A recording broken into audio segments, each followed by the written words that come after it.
Hola, muy buenas tardes. Bienvenidas y bienvenidos a esta cápsula. Y ahora vamos a tener una cápsula muy especial porque el tema que vamos a abordar se llama Observación Electoral Binacional. Y ahora nos acompañan dos invitados súper importantes porque son expertos en esta materia. Y se encuentra con nosotros Daniel Thatcher Contreras de la Organización Iniciativa Ciudadana para la Promoción de la Cultura del Diálogo, Gabriel Larraguibel Amaya, presidente de la organización Los Dos Méxicos AC, y también se encuentra Alejandro Romero, que es integrante de la Academia Electoral del COMAP, y por supuesto una servidora, Teresa Gesell Pimentel Vázquez, también integrante de la Academia Electoral del COMAP. Bienvenidos, Dani y Gabriel. Para nosotros es bien importante que se encuentren en esta cápsula y en esta participación, sobre todo por el tema que vamos a abordar. Y me gustaría presentarlos a los dos de manera muy breve. Ya ustedes nos comentarán un poco más sobre la labor que realizan desde sus organizaciones. En primer lugar, voy a presentar a Daniel Thatcher. Él es doctor por la Facultad de Ciencias Políticas y Sociales de la UNAM. Es miembro del Sistema Nacional de Investigadores, profesor investigador de la licenciatura en Ciencia Política y Administración Urbana de la Universidad Autónoma de la Ciudad de México. Ha sido ponente en más de una decena de congresos nacionales e internacionales y ponente en más de una veintena de mesas de divulgación y difusión. Cuenta con 10 trabajos publicados entre libros, artículos, revistas científicas, capítulos de libros, memorias de congresos. Y entre los que se destacan está revisión teórica sobre la judicialización de la política, evaluación del mecanismo de voto de los mexicanos residentes en el extranjero, Observatorio Binacional del Voto de los Mexicanos Residentes en el Extranjero, comentarios a las sentencias del Tribunal Electoral, la suspensión de derechos políticos por causa penal, entre otros. Y sin duda es una gran trayectoria y experiencia que tiene Daniel en el seguimiento del voto de las mexicanas y de los mexicanos en el extranjero. Bienvenido, Daniel. Por otro lado, Muchas, sí. muchas gracias. Y bueno, por otro lado me gustaría presentar a Gabriel Larraguibel. Él estudió Ciencias de la Comunicación con especialidad en cine, radio y televisión. Tiene una especialidad en filosofía, psicología y español por California State University, Sacramento, en California, Estados Unidos. Además, se destaca que del 2005 al 2016 ha estado activo en organizaciones de la sociedad civil para el seguimiento a la observación electoral y desde el 2008 ha fungido como coordinador de visitas electorales en el estado de California para las elecciones presidenciales de Estados Unidos. Por otro lado, Gabriel promovió la conformación y registro tanto en México como Estados Unidos de la organización Los Dos Méxicos. Ha promovido la implementación de la Convención de los Derechos de las Personas con Discapacidad de la ONU en nuestro país, ha coordinado visita a los Estados Unidos para instituciones como el Instituto Nacional Electoral, el Instituto Electoral de la Ciudad de México, el Instituto Electoral del Estado de México, la Cámara de Diputados, Cámara de Senadores, partidos políticos, y todas estas visitas han sido durante los procesos electorales del 2008, 2012 y 2016 en los Estados Unidos. Además de la promoción de concursos y eventos en pro del voto del mexicano, fue miembro del primer Parlamento de Líderes Migrantes en 2006 y coordinador de las casas del Distrito Federal en aquel entonces en Los Ángeles, California, y en Chicago, Illinois. Oigan, pues realmente estamos muy emocionados porque nos estén acompañando. Gabriel, bienvenido a este segmento. Pues bueno, iniciaremos con una primera ronda donde les pediríamos, Alejandro y yo, que por favor nos cuenten un poco sobre la observación electoral y cuál ha sido el papel que desempeñan desde sus organizaciones electorales y desde los trabajos que ustedes realizan en su día a día. Entonces, me gustaría que iniciaras primero tú, Daniel. Por favor, cuéntanos un poquito de este tema. Muchas gracias, ¿no? De nuevo, te agradezco la invitación, la presentación y bueno, pues saludar a todas las personas que están viendo esta plática que tenemos el día de hoy. Y bueno, en breve platicarles. Iniciativa Ciudadana es una organización que nació en el año 2006 en el contexto postelectoral de aquel año tan conflictivo. Y el objetivo de la organización fue desde el principio establecer un espacio plural para el diálogo, para la reflexión, la construcción de agendas ciudadanas, en donde se reconoce el papel de la sociedad civil como un actor, ¿no?, con inteligencia democrática para construir soluciones y alternativas a los grandes problemas que observamos en México. Las agendas de iniciativa ciudadana, nos planteamos desde el principio, en 2006, el tema binacional, ¿no? Voltear a ver a la comunidad de mexicanos, de mexicanas que residen en los Estados Unidos, que existe una ciudadanía binacional, una ciudadanía que está construida por este universo tan grande de personas que residen en los Estados Unidos y que mantienen un fuerte vínculo con México. Y que este vínculo pues se ve reflejado en los grandes aportes, por supuesto, en primer lugar económico, el más notorio es lo económico, pero no solo lo económico, lo cultural, lo social, lo político, y en ese sentido, Iniciativa Ciudadana también ha trabajado en la promoción del ejercicio de derechos políticos desde el extranjero, ¿no? Es decir, no solamente el tema del voto, sino plantear el tema de los derechos políticos en términos mucho más amplios. Y en este sentido, nuestro trabajo nos llevó en 2012 y en 2018 a impulsar proyectos de observación electoral que en su momento fueron apoyados por el Programa de Naciones Unidas para el Desarrollo, en este fondo para la observación electoral. Y nuestro objetivo fundamental en el observatorio electoral, en el observatorio binacional que instauramos con motivo de la observación electoral, fue no solamente observar el trabajo de las instituciones electorales, sino acercarnos a las opiniones, las percepciones de la ciudadanía que reside principalmente en los Estados Unidos para conocer la forma, para conocer sus percepciones, para conocer sus opiniones sobre el mecanismo de voto y el mecanismo de participación desde el extranjero y la manera en que estaban vinculadas las comunidades binacionales. Entonces, nuestro trabajo se enfocó fuertemente a el diálogo con el ciudadano, a encontrar cuáles eran estas grandes barreras que desde la ciudadanía se observaban para el pleno ejercicio, en primer lugar, del derecho al voto y en segundo lugar, del conjunto de los derechos políticos. Unas cosas interesantes de ambos observatorios es que al observar o al estar presentes en las dos elecciones federales del 2012 y del 2018, pudimos también contrastar dos modelos de votación distintos, uno que venía desde la reforma electoral del 2005 y uno que nace con la reforma electoral del 2018. En ambos ejercicios pudimos recoger opiniones de quienes residen en el extranjero y las pudimos agrupar básicamente en percepciones relativas al registro, percepciones relativas a la emisión del voto y sobre todo percepciones, opiniones relativas a la agenda binacional, aquello que candidatos, partidos debían considerar para esta relación tan estrecha entre los mexicanos de aquí y los mexicanos de allá.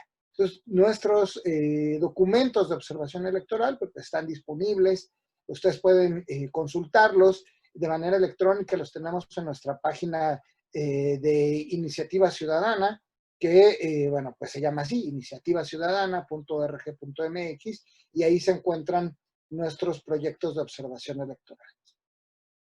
Muchas gracias, Dani, por compartirnos a grandes rasgos todo el trabajo que realiza Iniciativa. Gabriel, por favor, ¿nos podrías contar un poquito de los dos Méxicos? No te escuchamos, tu... Yo viví en Estados Unidos. ¿sí? Viví en Estados Unidos un poco más de 40 años, ¿sí? Me llevaron, así que me llevaron de muy chico, y vivía yo en una burbuja, ¿sí? Digo en una burbuja porque afortunadamente, ¿sí? Mis papás tenían trabajo, estábamos bien, escuelas católicas, o sea, todo muy bien. Cuando empiezo a trabajar en comunicación, ¿sí? Empiezo a trabajar radio y televisión, se me ocurre en radio principalmente hacer un programa de entrevistas. Sí, entonces empiezo a entrevistar al cónsul de México, a personalidades de la política mexicana, pero abro el micrófono. Entonces los mexicanos allá empiezan a platicarnos sus problemas y cómo vivían y cómo todo. Entonces ahí me entero, ¿sí? Me entero de todos los problemas que tienen, ¿sí? Entonces ya me dediqué más a eso, al programa. Formamos un grupo de amigos, ¿sí? No teníamos nombre, para ayudar al mexicano, principalmente al mexicano indocumentado, ¿sí? Los temas que cubríamos, ¿sí? Conociendo las leyes de allá, ahora sí que lo que más nos preocupaba era la salud, derechos humanos, educación, la cultura, ¿sí? Y el deporte un poquito, ¿no? Pero principalmente esos eran los temas. Se formó un club, ¿sí? No registrado, pero hay muchos clubs, hay muchos federaciones, confederaciones y demás. Entonces yo no me quise, no por menospreciar a los clubs ni nada, pero no me quise quedar estancado ahí, ¿sí? Entonces en el 2004 me vengo a México, ¿sí? Y en el 2005 doy de alta la asociación Los Dos Méxicos, con todos los temas de inmigrantes que hay por haber, ¿sí? Lamentablemente, el gobierno de México, las secretarías, nos dicen que no nos pueden apoyar en los programas porque el mexicano ya está allá, ¿sí? Entonces, pues no. Entonces doy de alta Los Dos Méxicos allá y desde ahí me dijeron, no te van a permitir ni el nombre ni el tema migrante para hacer tu registro en California, ¿no? Principalmente. Pues llegué, dicho y hecho, llego al County Clerk, les presento el programa. Para esto, la diferencia de gobiernos, de países. En México, la asociación civil cuenta con 90 y tantas páginas, ¿sí? En Estados Unidos son 2. Muy sencillo. Pero llego con el nombre de Los Dos Méxicos y atención al migrante. Entonces, la persona ahí me dice, Los Dos Méxicos, mueve la cabeza así como negativamente, ¿no? Y me dice, atención a migrantes. Digo, sí.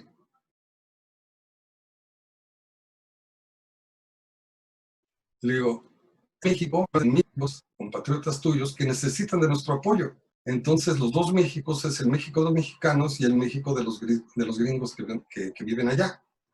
En automático me puso el sello y la firma, ¿sí? El nombre de Los Dos Méxicos nació por los 30 y tantos millones de mexicanos que hay en Estados Unidos y los mexicanos de aquí.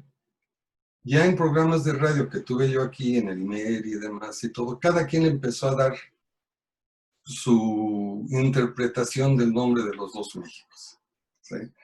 Eran Los Dos Méxicos de los ricos, Los Dos Méxicos de los pobres, Los Dos Méxicos de Los Dos Méxicos de izquierda, Los Dos Méxicos de los homosexuales y de los no homosexuales. O cada quien le dio su interpretación al nombre de Los Dos Méxicos, ¿no? Y ahora tenemos los Dos Méxicos de los mexicanos y los Dos Méxicos y el México de López Obrador, ¿no? O sea, ha ido cambiando mucho. En el 2006, 2005 empezamos con lo de la observación electoral, ¿sí? Enfocándonos principalmente al voto del mexicano en el extranjero, que desde años atrás estábamos empujando para que se diera, ¿sí?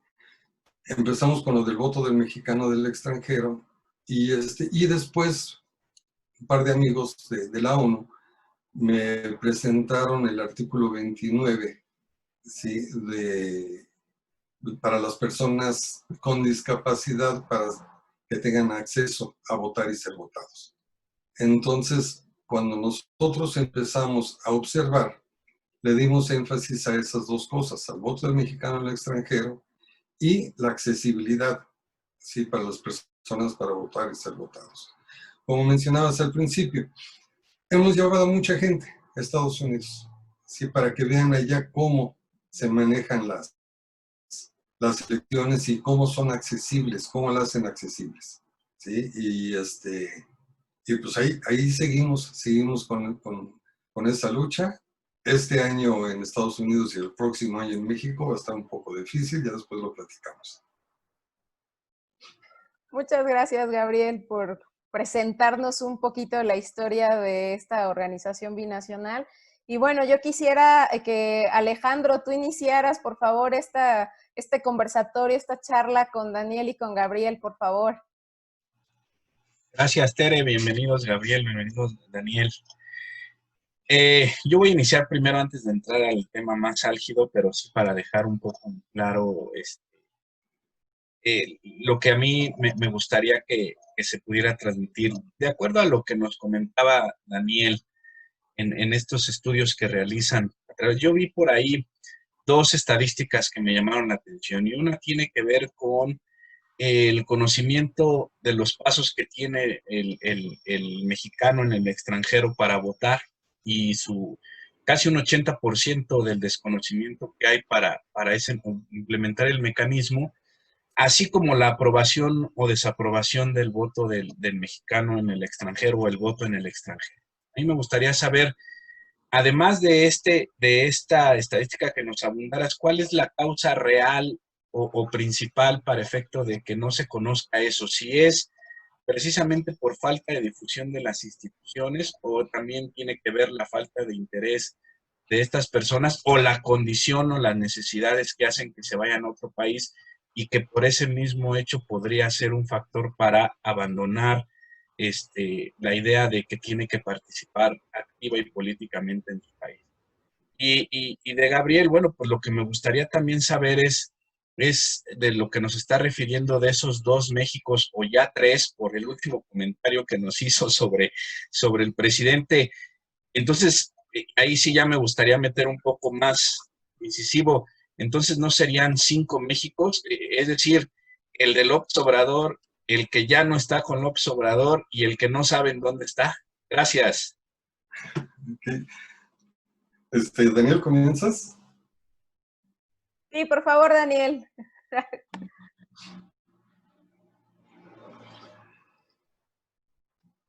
Listo.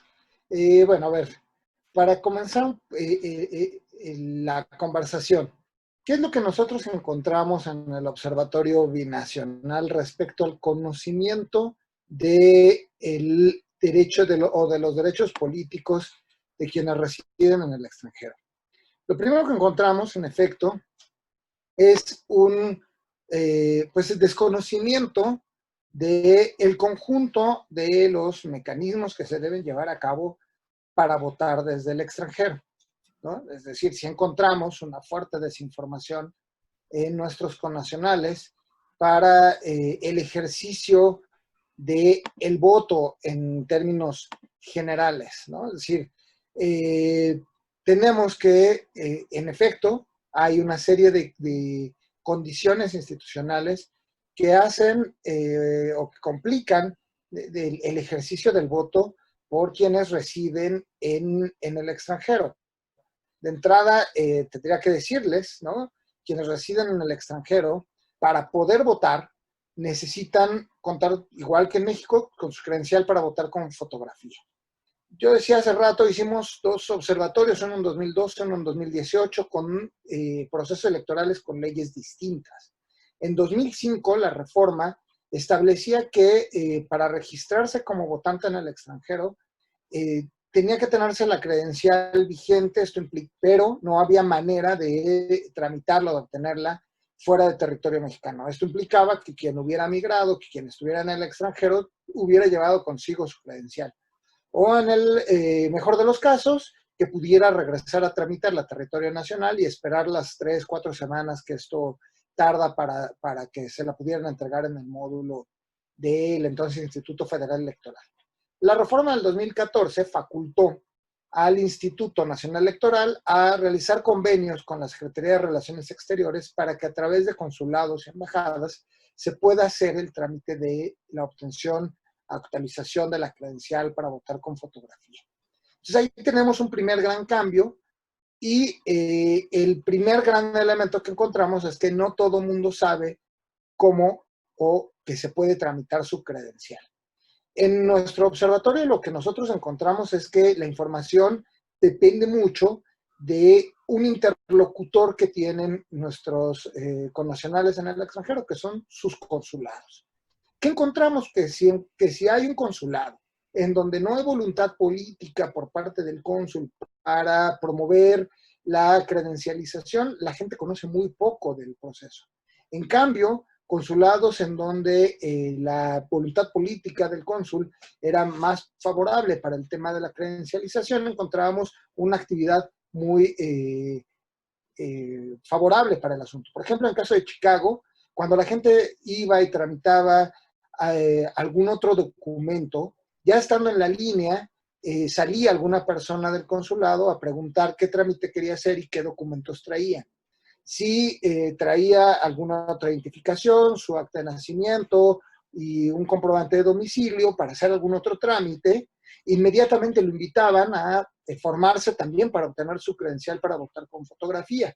Esto no sucedía en otros consulados en donde la información incluso no estaba del todo visible. Entonces ahí tenemos un problema porque de fondo, en la historia del tema del voto desde el extranjero, la Cancillería siempre ha sido renuente a participar en el proceso. Y esto se debe en buena medida a que la propia Cancillería, ¿no?, ha señalado que, bueno, por ser una institución del gobierno mexicano, tendría que alejarse un poco del proceso. Afortunadamente, esto, digamos, medianamente se ha ido superando y, bueno, pues tenemos ahora ya casi 1 millón de credenciales tramitadas en embajadas y consulados. ¿Qué otro problema vemos? Decía, pues desinformación. No hay una campaña permanente con residentes en el extranjero para fomentar su credencialización. Para el proceso electoral del año 2018, más o menos, había 670,000 personas que habían tramitado su credencial para votar en alguna embajada o consulado.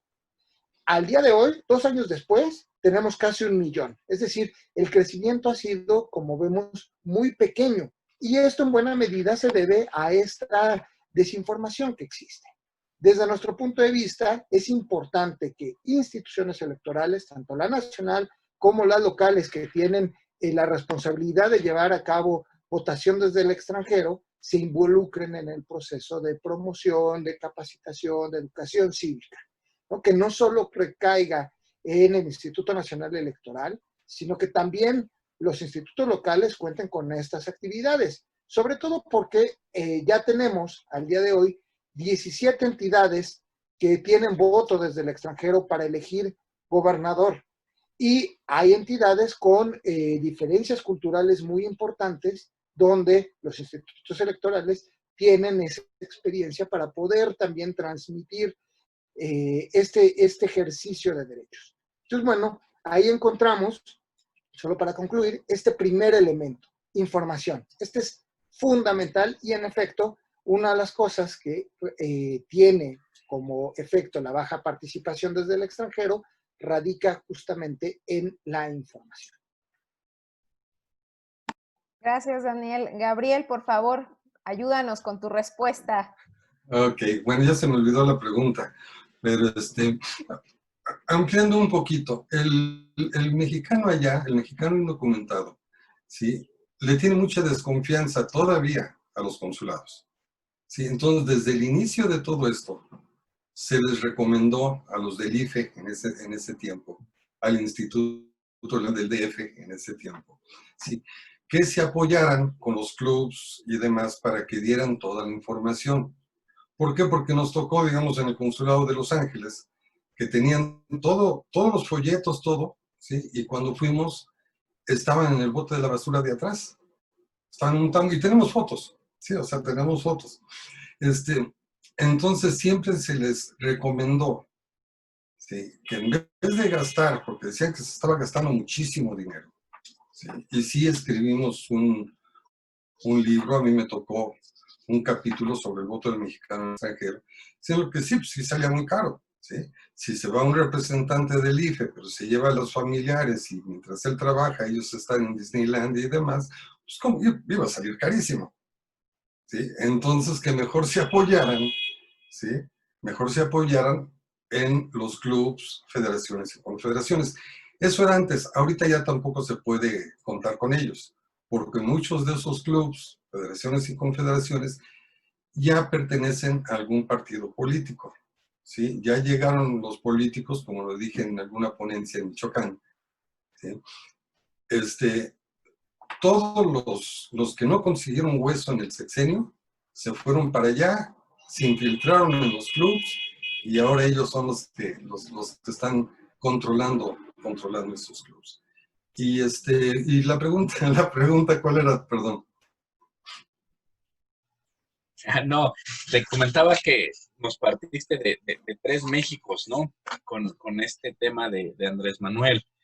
Pero, ¿cómo lo ves tú? O sea, ¿ya solo son tres o son más por toda la polarización que hay? Y no sé si esa polarización también permea con nuestros connacionales allá en Estados Unidos. Es decir, esa confrontación ideológica ya está allá también.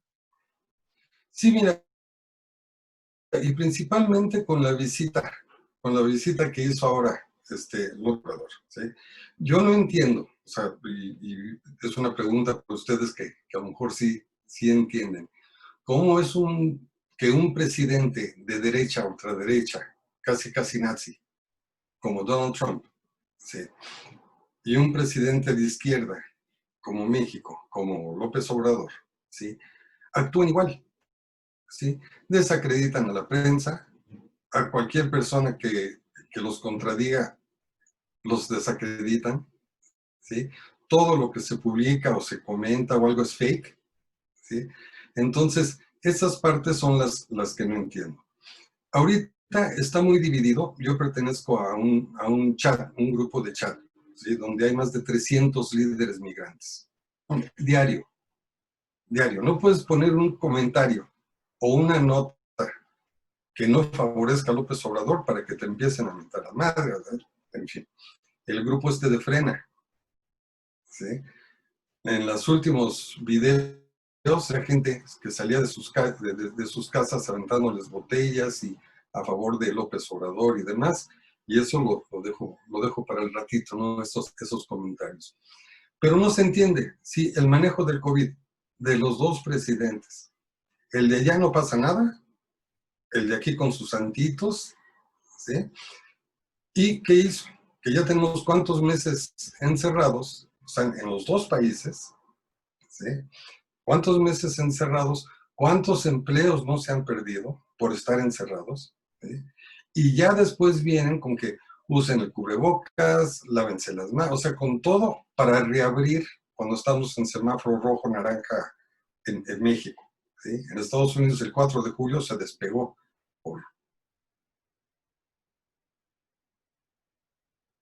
porque abrieron bares, se abrieron playas, se abrieron todo. ¿Sí? Porque Donald Trump dijo que está hacerlo. ¿Sí? Entonces, eso si por el mecanismo que se está usando ahorita, a lo mejor hubiera menos contagios, o a lo mejor los mismos, ¿sí? Pero no se hubiera perdido tanto empleo.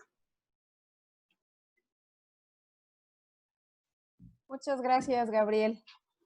Oigan, pues les comento que justo parte del trabajo que nos ha tocado coordinar desde la Academia Electoral del COMAP, hicimos una especie de batería de preguntas que nos han estado solicitando nuestros aliados a la Academia, que se las pudiéramos comentar a ustedes para que nos dieran su opinión justo con esta visión que tienen de binacionales.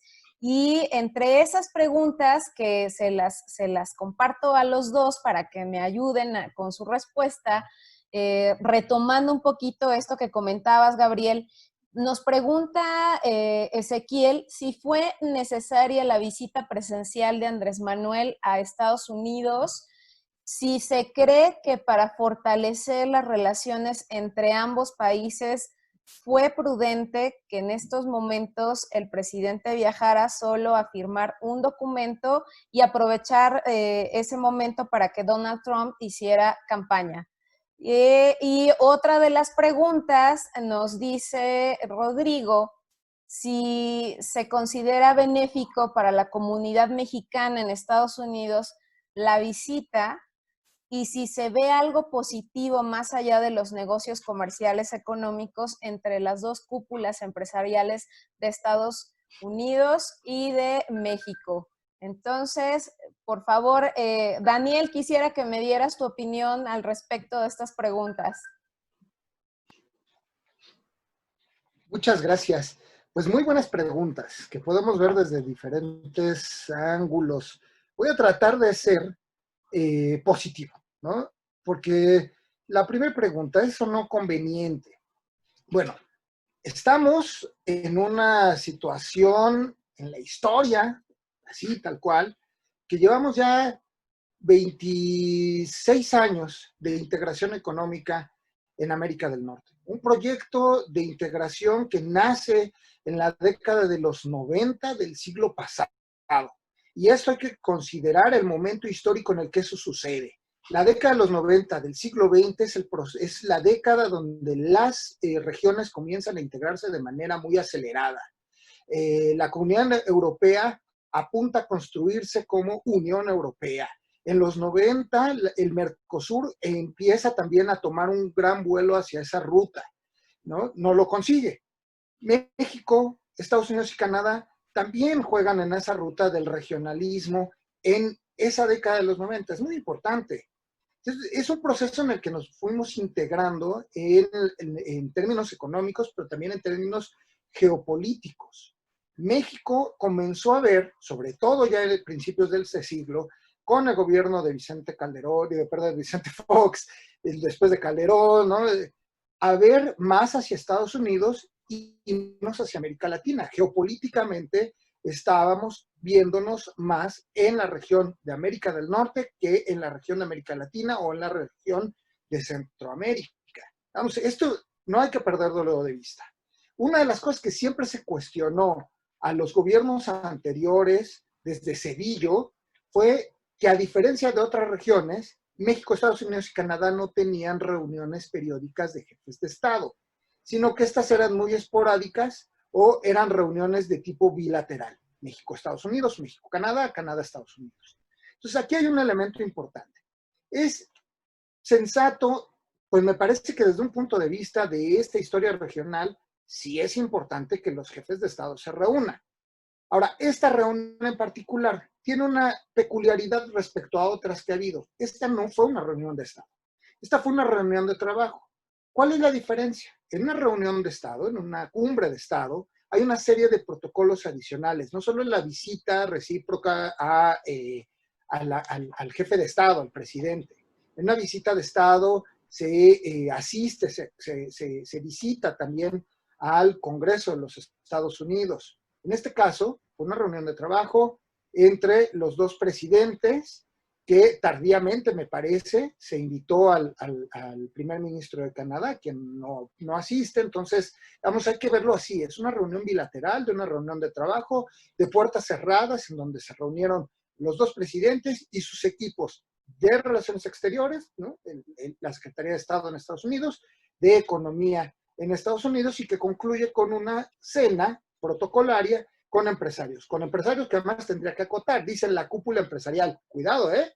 No estuvo Chrysler, no estuvo General Motors, que son grandes empresas en esta relación binacional. Esas no estuvieron. O sea, sí nos habla de un tipo de cúpula empresarial, no es la gran cúpula norteamericana, pues la región norteamericana es un tipo de empresarios seleccionados por ambos países. Entonces aquí hay una cosa que hay que tomar como en el contexto. ¿Qué tan sensato fue? Bueno, yo diría, pensemos positivo. En primer lugar, la crítica la podemos hacer después. Creo que México fue a ganar un poco de tiempo. ¿A qué me refiero? En el contexto del COVID, de la crisis económica en la que ya nos encontramos, lo peor que le puede pasar a este país en el contexto de la elección norteamericana es que Donald Trump arremeta con cuestionamientos y críticas a México que tengan un efecto a nivel económico global, que le pegue aún más a las inversiones, que le pegue aún más al tipo de cambio. Y creo que México tenía que ganar tiempo un poco para que, digamos, esta diatriba de Trump no siguiera escalando en el conflicto. Ese, digamos, yo es como quisiera verlo de manera un tanto positiva, pues, ¿no? Finalmente, lo que tenemos, ¿no? Y decía, pues también la crítica, es que la reunión tuvo como pretexto la entrada en vigor del nuevo tratado comercial, ¿no? La actualización del tratado de América del Norte. En ese pretexto, ¿no? Los temas se circunscribieron solamente al tema del tratado y también veremos, lo diré en términos positivos, la reunión estuvo sumamente cuidada por los trabajos, por las áreas diplomáticas.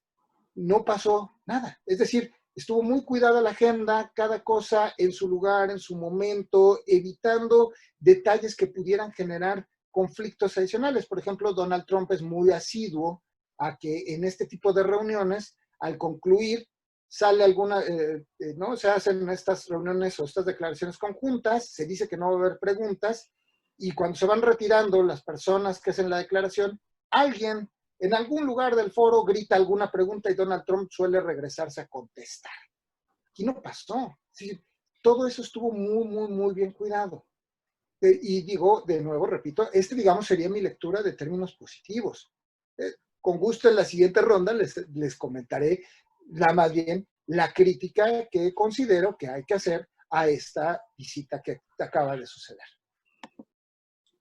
Gracias, Dani. Gabriel, cuéntanos, ¿cuál fue el comentario general de todos estos líderes que tú tienes en contacto todo el tiempo, por favor?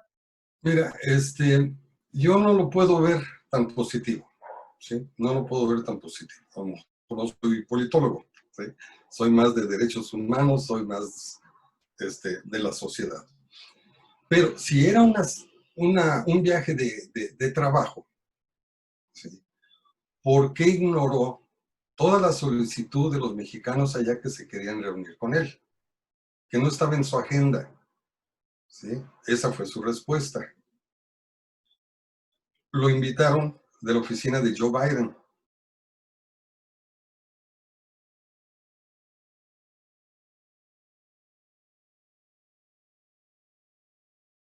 Dijo lo mismo, no está en trabajo, sí reunirse con los mexicanos allá, ¿sí? Que debemos de recordar, el modo de que es Trump, al otro día, ¿sí? hizo un comentario en Univisión, que les iba a dar la ciudadanía a los 800,000 estudiantes de DACA. Al otro día la Casa Blanca dice, no, que se malinterpretó lo que dijo, que no se van a dar, ¿sí? Ya también hay rumores en la Casa Blanca, ¿sí? De que va a sacar un spot, Donald Trump, donde López Obrador le está diciendo que son grandes amigos. Entonces, si son grandes amigos, ¿por qué no López Obrador en 3 minutos le dijo suelta a los miles de niños que tienen enjaulados? ¿Sí? O sea, no estaba en su agenda. Para mí, este viaje lo único que hizo, ¿sí? Fue darle puntos a Donald Trump en la campaña que va perdiendo como por 8%. ¿Sí? Se sumó un rapero, ¿sí? a la contienda, es un rapero negro, ¿sí? Llevaba 2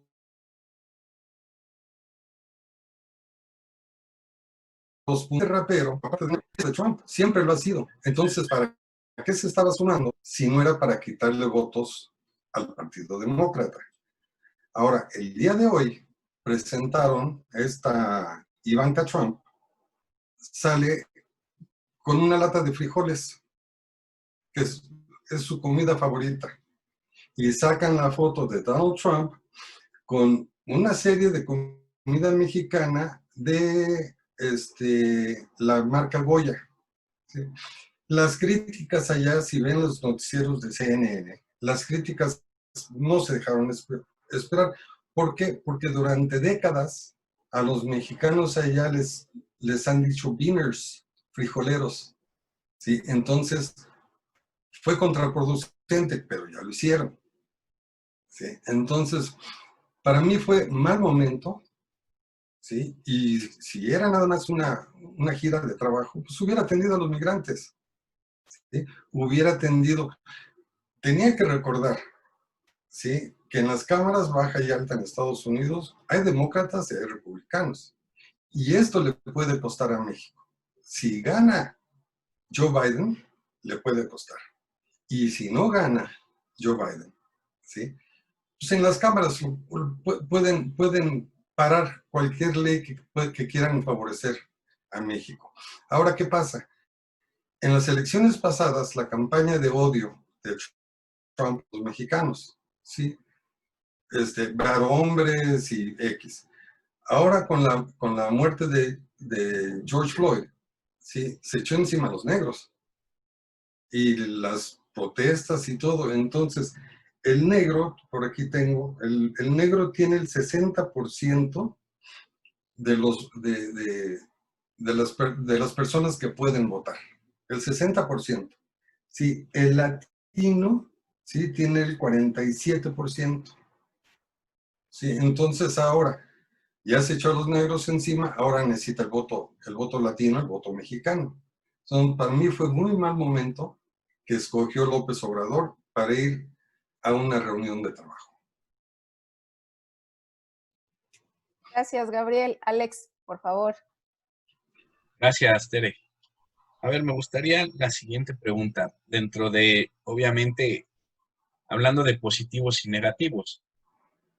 ¿El discurso es fondo, es forma? Y el discurso que dio Andrés Manuel López Obrador realmente va a ayudar, si es que eso se llegara a pensar, el voto latino en favor de Donald Trump, o no va a ayudar, o el migrante, o perdón, el mexicano en el extranjero se sintió más agraviado del discurso. Ustedes que conocen ese tema y que están allá, porque aquí se pueden decir muchas cosas, pero ese discurso realmente fue en favor o en perjuicio del presidente por todo lo que dijo. Estoy hablando de Andrés Manuel, no de Donald Trump. Y la última sería, ¿es cierto que esa visita puede jalar el voto en favor de Donald Trump? Porque eso se ha dicho aquí, pero ¿quién mejor que ustedes lo saben? Dani, Sí. empiezas tú.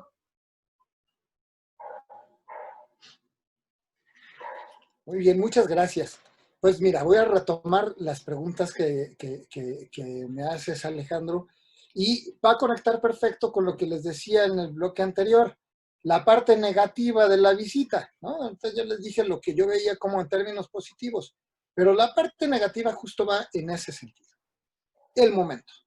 A ver, hay que ver qué pasó durante esa semana. Esa fue la semana latina de la campaña de Donald Trump. ¿Qué pasó?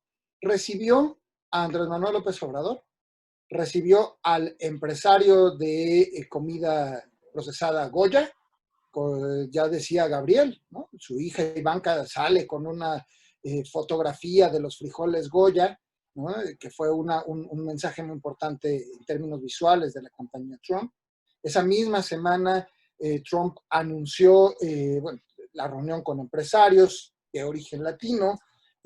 Fue este anuncio también de la posibilidad de buscar un mecanismo para la vía de la ciudadanización de los jóvenes DACA. Después hubo un camino para atrás, un paso para atrás de la propia Casa Blanca. Pero aquí es importante verlo.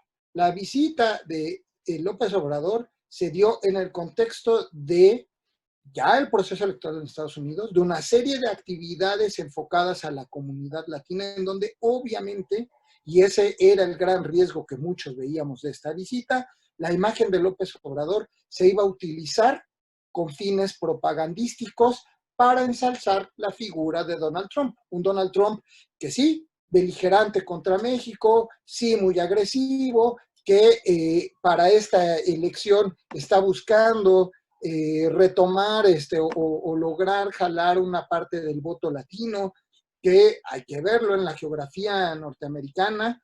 Es muy importante para la elección presidencial observar primero, no es una elección directa, es una elección indirecta. Lo que se elige es un colegio electoral cuyos miembros que lo integran es proporcional al tamaño de la población de cada estado. Entonces, por ejemplo, California tiene 50 asientos, mientras que New Hampshire tiene 4. Para ganar se necesitan obtener 271 votos electorales. Es un sistema de mayoría en donde el que gana, gana todo. Es decir, si un candidato gana un estado, se lleva la totalidad de los votos electorales de ese estado. Es un sistema muy particular, donde el voto latino está concentrado en muy pocos estados, donde el voto latino en estos estados que son considerados estados de batalla o estados columpio, representa una porción muy pequeña del voto que va a definir esos estados. ¿Dónde está lo más importante? Ya lo decía Gabriel, en las elecciones locales, porque ahí es donde van a ganar asientos en el Congreso, en los congresos estatales y en el Congreso federal. Ahí es donde radica la mayor importancia de ese voto latino, en la elección de lo local. Entonces, claro, la campaña de Donald Trump está buscando, está volteando a ver la manera de no perder el Congreso, ¿no? Por supuesto, ganar la elección y de no perder el Congreso en la elección que viene. Entonces, el uso de la imagen de López Obrador visitando la Casa Blanca y además con un discurso muy conciliador y demasiado positivo para Donald Trump, por supuesto que iba a tener efectos electorales en el uso que la campaña de Donald Trump le está dando a las palabras de López Obrador. Ahí parte de la evaluación negativa de la visita. Equiparó en su discurso a Donald Trump con George Washington y Abraham Lincoln. Una cosa terrible que va a ser usada en las campañas, que va a ser usada por la campaña de Donald Trump para posicionarlo en cualquier cantidad de comerciales, de medios. Y el otro elemento que decía Gabriel, ¿no? El abandono a las comunidades de mexicanos en Estados Unidos, que es la parte, yo creo que, de la evaluación más negativa que se puede hacer a la visita, porque no hay un contrapeso, ¿no? Es decir, todo se lo dio para que Donald Trump pueda usar su imagen, para que pueda usar sus palabras en el contexto de la elección en Estados Unidos, sin ningún contrapeso. No se reúne con absolutamente nadie, y eso creo que es la parte más negativa de la evaluación de esta visita. Gracias, Daniel. Gabriel, por favor, tu comentario. Mira, Donald Trump, sí, ahora quiere, sí, eliminar el voto por correo en Estados Unidos, sí, que se ha usado hace no sé cuántos años, ¿no? Cuántas elecciones. Lo quiere eliminar porque puede haber corrupción, ¿sí? ¿Quiénes son los que votan por correo? ¿Sí? Los norteamericanos que viven fuera, ¿sí? de Estados Unidos, las personas con discapacidad, ¿sí? Los soldados a los que les quitó presupuesto para meterlo al muro, ¿sí? Entonces, los mismos asambleístas y demás, todos votan, ¿sí? Por correo. Él votó por correo, ¿sí? La esposa votó por correo en las elecciones pasadas. Entonces, ahora quiere eliminar eso, ¿sí? Las demostraciones en contra de Trump se están viendo dentro de su mismo equipo de trabajo, ¿sí?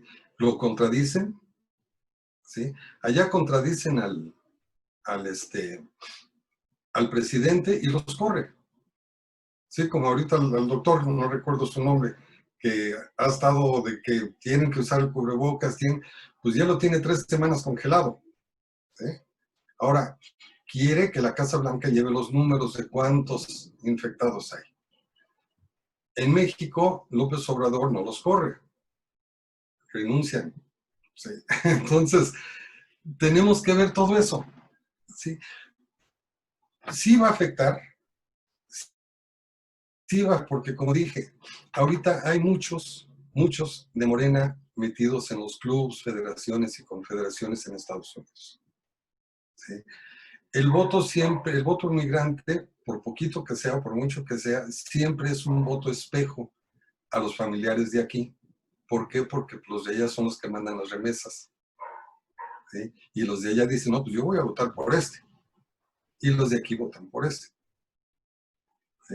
Entonces, yo digo que sí puede afectar, ¿sí? Que esa visita no se tenía que haber hecho. Y también el odio que está provocando entre mexicanos, la división. Allá se hizo la división del presidente y a lo mejor se vale, ¿sí? Vamos a decir que entre güeros y mexicanos, ahora es entre güeros y negros. Pero aquí una división de odio entre mexicanos no se vale, ¿sí? Y se está dando, y las próximas elecciones, a ver cómo nos va a todos.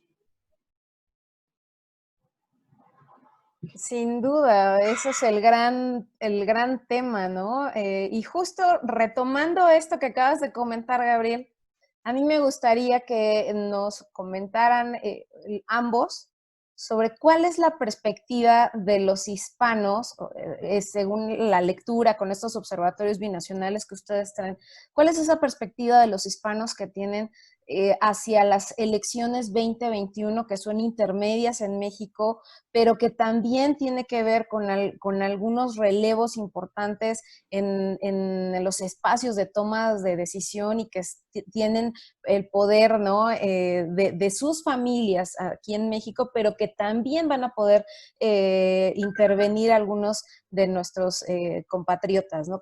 ¿Cuál es esa visión? ¿Cuál es el reto que tiene las organizaciones que nos dedicamos a la observación electoral y sobre todo para aquellas que generan la observación binacional?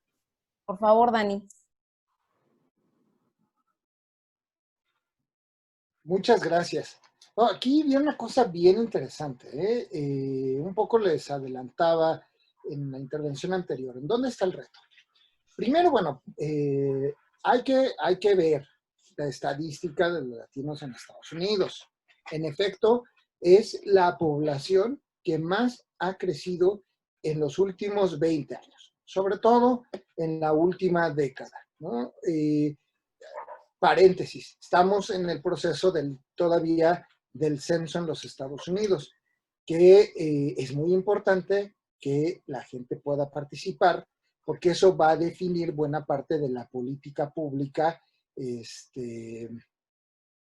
los Estados Unidos, ¿no? Pero bueno, ahí cierro el paréntesis, porque además es importante esto, porque es necesario observar, les decía, la geografía del voto latino en los Estados Unidos. Yo les decía hace rato, una cosa que es importante considerar es el modelo de votación en los Estados Unidos. Es un voto de tipo indirecto. Se elige un colegio electoral. Y hay estados, ¿no?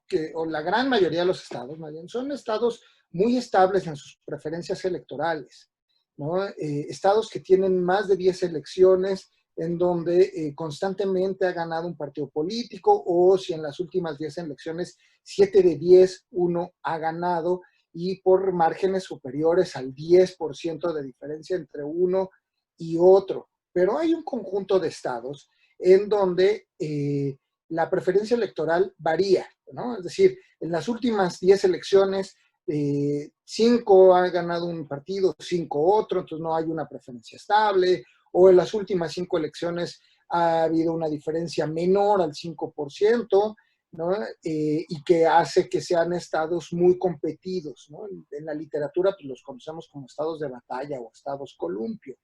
En esos estados columpio, yo les decía, para esta elección se consideran estados columpio Arizona, Colorado, Florida, Maine, Michigan, Minnesota, Nevada, New Hampshire, Nuevo México, Carolina del Norte, Ohio, Pensilvania, Virginia del Oeste y Wisconsin. ¿Por qué lo digo? Porque para el reto de la observación electoral hay que poner atención en estos estados, que son los que se van a disputar el voto electoral que no está plenamente definido. Estos estados suman 159 votos electorales. Recordemos, para ganar la elección presidencial se requieren 271 votos electorales.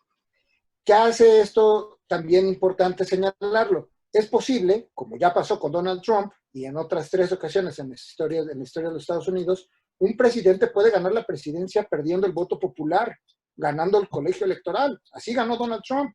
Entonces, hoy las encuestas le va muy mal a Trump en el voto popular. Hay que voltear a ver lo que está sucediendo en estos estados de batalla. En estos estados de batalla, que suman 159 votos electorales, los latinos representan en promedio menos del 10% de la votación total. ¿Dónde representan más? Pues representan más en Arizona, en Colorado, en Florida, en Nevada, ¿no? Por supuesto en Nuevo México. Ahí es donde más votación latina habrá y donde representan y tienen un mayor peso electoral. De ahí en fuera, todos los demás son estados en donde el porcentaje de voto latino es inferior al 5%. El dato más extremo, pues es el caso de Virginia del Oeste, donde solamente es el 1% del padrón electoral. Entonces, aquí ¿qué tenemos que observar? ¿Qué va a pasar en estos estados? ¿Cómo se va a comportar el voto latino en estos estados? Porque también suele verse desde México con muy poca información, o pues suele pensarse en México que con muy poca información, que el voto latino tiende a ser un voto demócrata, pues cuando esto no es así. Florida la ganó Donald Trump y Florida tiene 20% de voto latino. Entonces, es decir, ahí hay que ver con mucho cuidado cómo se va a comportar el electorado latino en estos estados, porque estos son los que van a definir la elección. Entonces, aunque Donald Trump pueda perder la votación popular, es posible y cabe la posibilidad de que pueda llegar a ganar el colegio electoral. Y eso es lo que, como observadores, creo que no debemos de perder de vista. ¿En dónde es donde se va a definir la elección en noviembre próximo? Gracias, Dani. Gabriel, coméntanos, por favor. Mira, hay que recordar una cosa. ¿Sí? El mexicano allá, no hablando de los latinos, el mexicano, por cierto, ahorita en las encuestas, a como van las encuestas en votos electorales, Joe Biden lleva 222, Trump lleva 115. ¿Sí? Entonces, puede pasar, ¿sí? Porque ya estamos hablando de votos electorales. El peligro, digo yo, ¿sí? Es de que si llega a ganar Trump, ¿sí? México va a estar igual. O sea, nos van a tratar igual que siempre nos han tratado, o sea, eso ya lo sabemos, ¿sí? Pero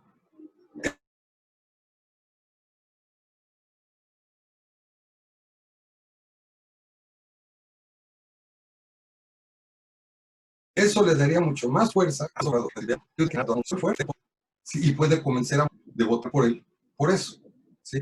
Las encuestas en México, digo, no son muy confiables. Ves una que sale un día que López Obrador tiene el 80% de gente a su favor y otra que ya bajó al 45%. Entonces, pues depende quién haga las encuestas. Ahora, ¿cómo va a ser el voto de mexicano en Estados Unidos? ¿Sí? Allá. Acuérdense que está el mexicano, ¿sí? Que ya tiene la doble ciudadanía. Está el mexicoamericano, ¿sí? Está el pocho, está el chicano, está el wannabe. O sea, los mexicanos allá, y han sido décadas para unirnos, para que todos seamos mexicanos. Y por fin lo estamos logrando, ¿sí? Y con este tipo de acciones se puede volver a dividir, ¿sí? Entonces también eso es lo que tenemos que estar observando. ¿Cómo va a reaccionar si un mexicano nacido allá vota por Trump y un mexicano nacido aquí, pero que ya puede votar allá, vota por Biden, se empiezan a dividir también los mexicanos allá, ¿sí? Entonces, todo eso hay que cuidar y hay que observar, ¿sí? Y como decía yo, las próximas elecciones en Estados Unidos, ojalá y me equivoque, ¿sí? Las veo violentas por tanta marcha, ¿sí? En contra de Trump por parte de los negros, ¿sí? Y en México por la división, ¿sí? Como decía el otro día, una caravana de coches de frena anti-AMLO, ¿sí? Salió gente de sus casas a aventarles botellas y todo, gritando a favor de AMLO.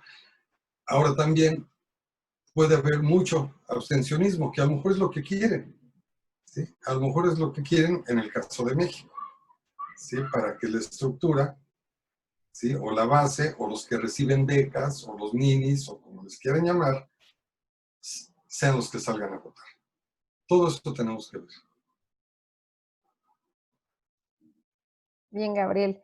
Alex, por favor, ayúdanos con una última intervención y despedida de esta cápsula para nuestros dos invitados. Gracias, agradecerles a Daniel y a Gabriel de estar aquí. Digo, obviamente a mí me surgen más preguntas, pero me gustaría que sean ustedes quienes cierren con conclusiones que nos transmitan ustedes, pero sí me gustaría nada más, si se pudiera, que aclararan sobre todo a quienes nos ven.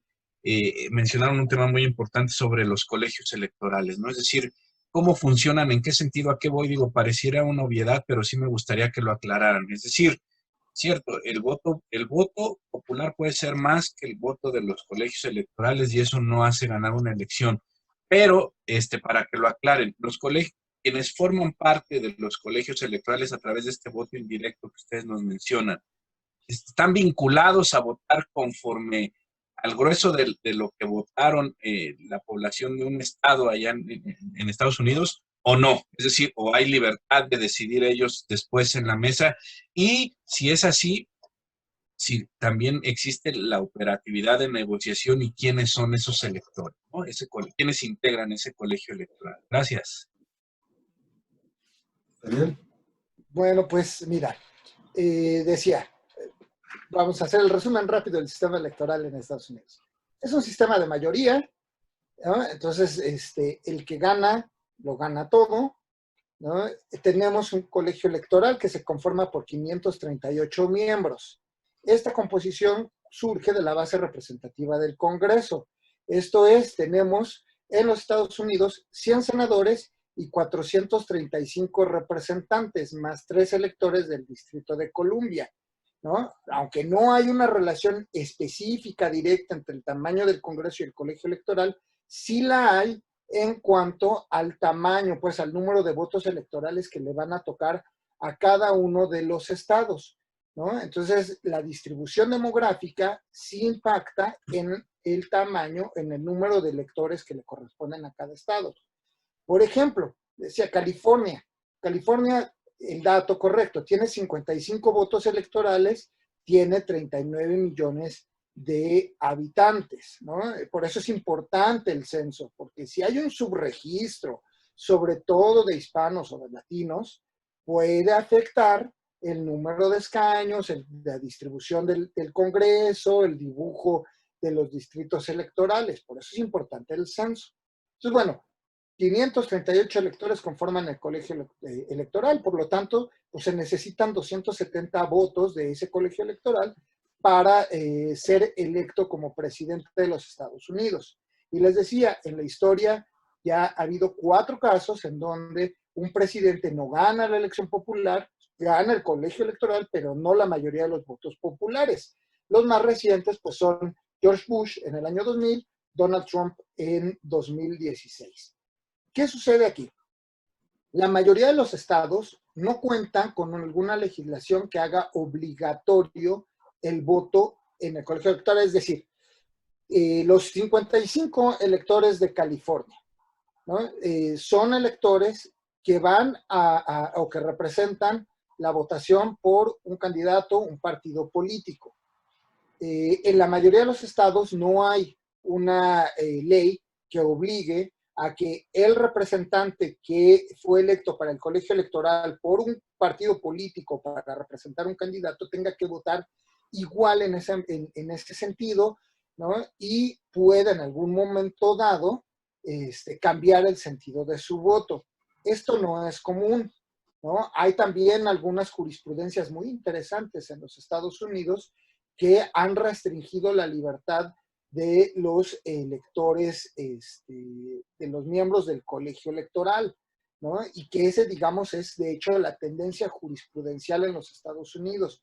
Si bien no hay una ley, sí jurisprudencialmente está, digamos, hay una tendencia a la obligatoriedad, a que el representante en el colegio electoral no se mueva y represente el sentido del voto de los ciudadanos que lo llevaron a ese colegio electoral. Por eso hay también muy pocas experiencias en el estudio del colegio electoral en donde los electores hayan cambiado el sentido de su voto. Y un último dato interesante.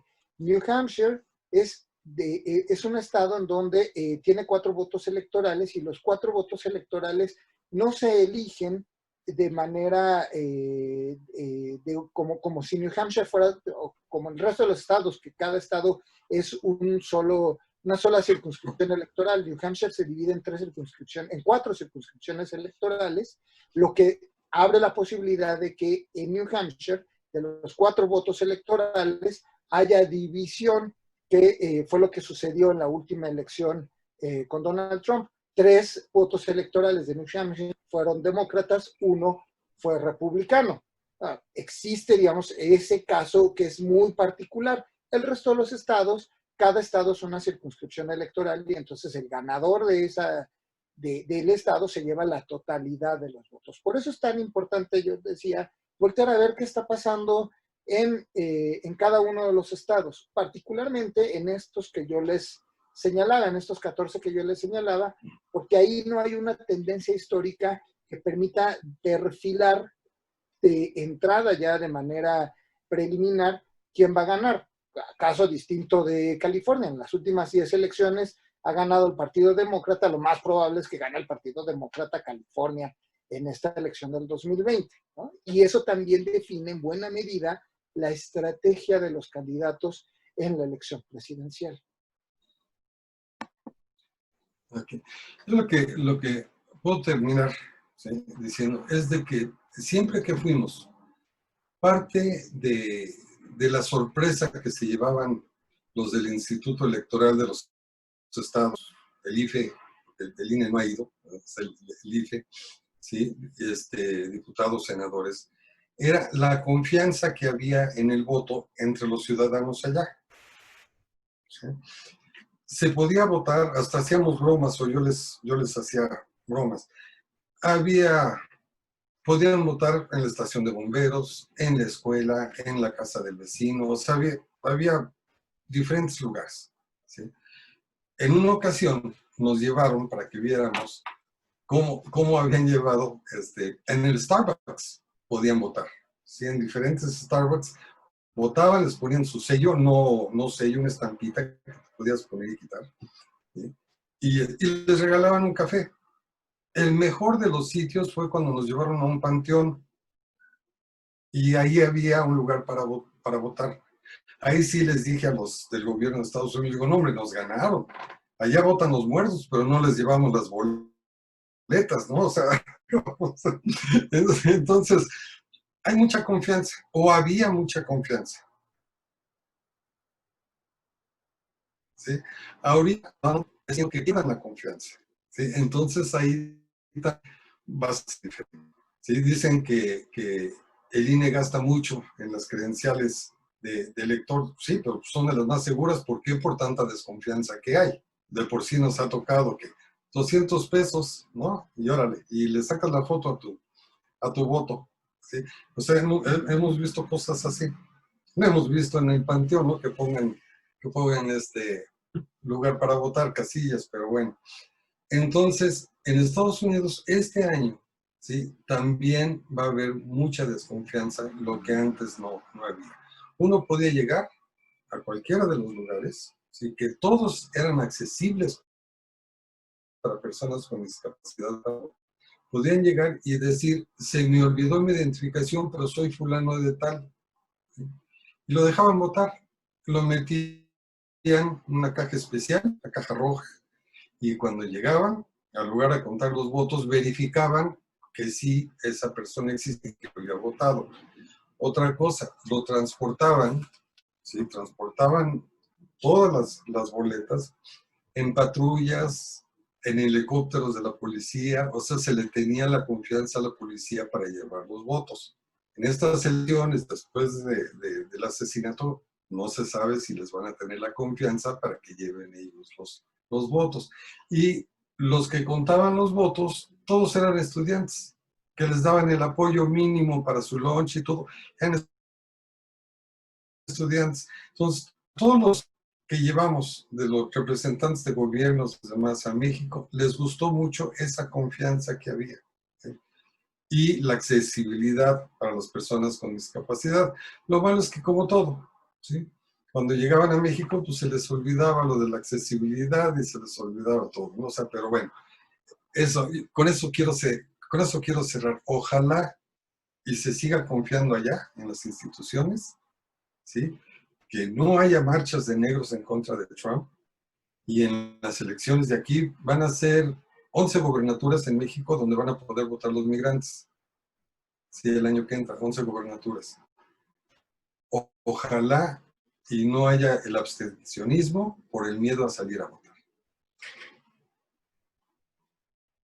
Sin duda es un gran reto que se tiene en Estados Unidos y obviamente se replica en México para estos momentos, ¿no? tan inciertos sobre la votación en momentos de emergencia sanitaria, la votación en medio de conflictos sociales, en donde hay una agitación sobre el respeto de los derechos humanos, sobre el respeto de las nacionalidades, de los orígenes, ¿no? Y de todo el entorno en el que nos estamos desarrollando totalmente desconocido, toda la historia de ambos países, ¿no? Entonces, de verdad, ha sido una charla súper interesante. El tiempo se nos fue volando, como siempre en todas estas cápsulas, nos quedan cortas, pero tendremos otra edición de este tema y yo les agradezco muchísimo, Daniel, te agradezco, Gabriel, que hayan aceptado esta invitación del COMAP. El COMAP de verdad está muy contento, el colegio, nuestra academia electoral, de tener gente de su talla y con una experiencia tan vasta y muy amplia. Pues nos despedimos y les agradezco que nos hayan acompañado, Alejandro, Daniel, Gabriel. Hasta la próxima, estamos presentes. Hasta la próxima. Gracias. Muchas gracias. Gracias. Gracias a Gracias. todos. Gracias.